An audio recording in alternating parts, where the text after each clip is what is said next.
Je vais laisser la parole à Laurent Perrin.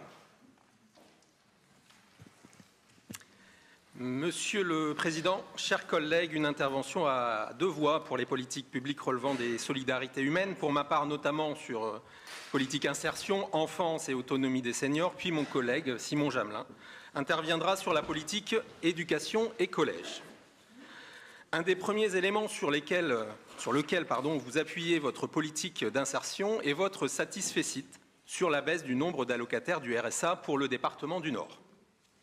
En mettant en avant plusieurs initiatives avec pour seule logique l'insertion professionnelle, comme coaching emploi, réussir sans attendre, oubliant de fait l'insertion sociale, vous omettez souvent de dire qu'il y a un contexte national de baisse du nombre d'allocataires du RSA et que vous n'avez rien engagé sur le non-recours au RSA. Pire, nous n'avons pas d'éléments sur la nature de retour à l'emploi. Emploi pérenne ou précaire ? Emploi adapté aux compétences et qualifications ou emploi contraint. Nous avons également interrogé à plusieurs reprises, et notamment en amont de cette séance budgétaire avec nos collègues communistes et socialistes, sur le nombre de radiations de foyers allocataires du RSA. Cette donnée, non confidentielle, devrait être transmise et mise à disposition pour pouvoir qualifier précisément et en toute transparence les sorties du RSA. Votre politique de retour à l'emploi se fait au détriment de l'accompagnement social, dont une partie des allocataires du RSA a avant tout besoin. Vous restez dans une logique comptable et gestionnaire qui, de fait, privilégie le retour à l'emploi des allocataires du RSA qui en sont proches, aux dépens de celles et ceux qui en sont éloignés. Nous l'avions constaté, avec notamment un appel à projet insertion et emploi 2022-2025 en baisse de 4,6 millions d'euros par rapport au précédent appel dans le soutien aux partenaires. Vous indiquez également que l'année 2023 sera celle de la mise en œuvre du contrat à impact social avec l'opérateur Positive Planète, pour lequel vous inscrivez d'ores et déjà 1,8 million d'euros au budget 2023. Comme nous le disions lors de l'adoption de la délibération de présentation et comme le précisera Maël Guizou en commission permanente, il ne nous paraît pas responsable d'engager le département dans un programme sans réelle innovation en matière d'accompagnement social, avec un montage financier flou et exotique et d'un budget total de 5,1 millions d'euros. Concernant la politique enfance, famille, jeunesse, vous indiquez un budget primitif 2023 en hausse de 57 millions d'euros, mais cela est principalement lié à l'application des revalorisations salariales liées au Ségur de la santé, à l'application de la loi Taquet et constitue également un rattrapage des baisses de moyens du précédent mandat. Pour rappel, au mandat précédent, plus de 300 postes de travailleurs sociaux et médico-sociaux et 700 places en foyer ont été supprimées et le financement de nombreux clubs de prévention s'est arrêté. Avec un tel budget, nous sommes encore loin du compte sur une compétence essentielle du département. En novembre dernier, la défenseure des droits, Claire Hédon, s'est d'ailleurs saisie d'office de la situation rencontrée par les services de l'aide sociale à l'enfance dans le Nord et la Somme. L'autorité administrative indépendante pointait le manque de places en foyer et d'assistants familiaux, des placements non exécutés, des délais parfois supérieurs à 6 mois pour les mesures d'assistance éducative en milieu ouvert ou encore des ruptures dans les parcours des enfants. Pouvez-vous nous indiquer où en est l'enquête contradictoire? Le département du Nord a-t-il déjà été interrogé? Et sans attendre, nous demandons clairement de renforcer les moyens pour la prévention et la protection de l'enfance à la hauteur des besoins, notamment en augmentant le nombre de travailleurs sociaux et médico-sociaux de terrain et pour assumer l'ensemble des mesures de placement ordonnées par les juges des enfants. Par ailleurs, où en sommes-nous de la mise en place d'un comité départemental de protection de l'enfance, CDPE, dans le Nord? Dans le Pas-de-Calais, le premier CDPE de France s'est réuni le 2 février dernier. Cette nouvelle instance stratégique vise à faciliter la concertation et la coordination entre acteurs de la protection de l'enfance, département, ARS, État, tribunal judiciaire, MDPH, CAF, CPAF, MSA, associations.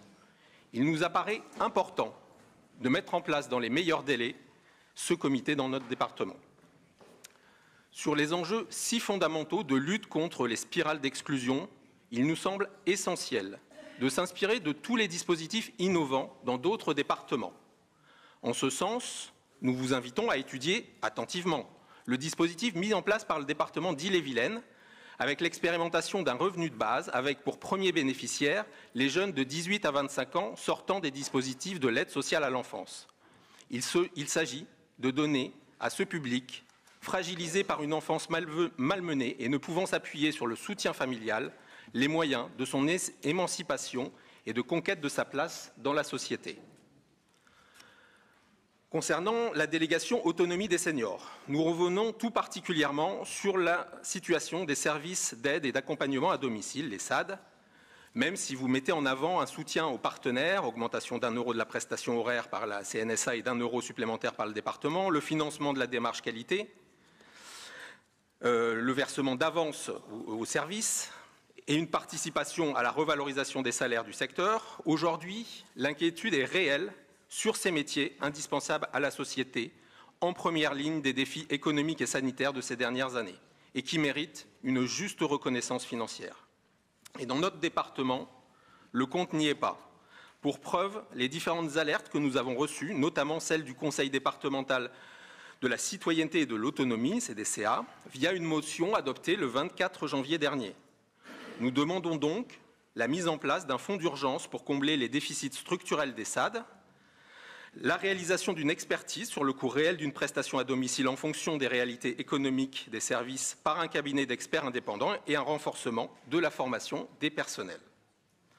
Enfin, sur les dotations qualité mises en place en 2022, pouvez-vous nous apporter un premier bilan et notamment sur les difficultés des SAD à répondre aux critères établis pour être éligibles?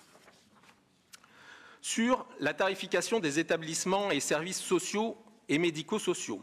Selon une étude de la Fédération hospitalière de France, 85% des EHPAD publics sont concernés par un déficit prévisionnel en 2023, alors qu'ils étaient 40 à 45% seulement en 2018, essentiellement liés à l'inflation, la revalorisation des salaires partiellement compensés et un taux d'occupation conjoncturel en baisse.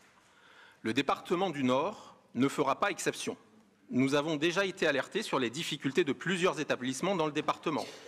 Les compensations financières des pouvoirs publics étant partielles et incertaines, il nous semble important que le département propose un dispositif spécifique répondant à cette situation budgétaire intenable.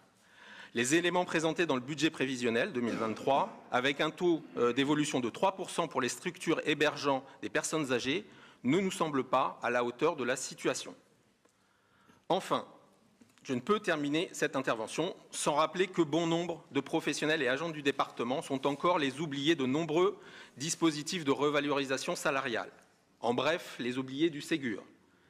Il nous semble indispensable et urgent de reconnaître le travail essentiel des secrétaires médico-sociaux, des coordinateurs sociaux et administratifs et agents d'accueil des maisons Nord Solidarité et des services prévention santé.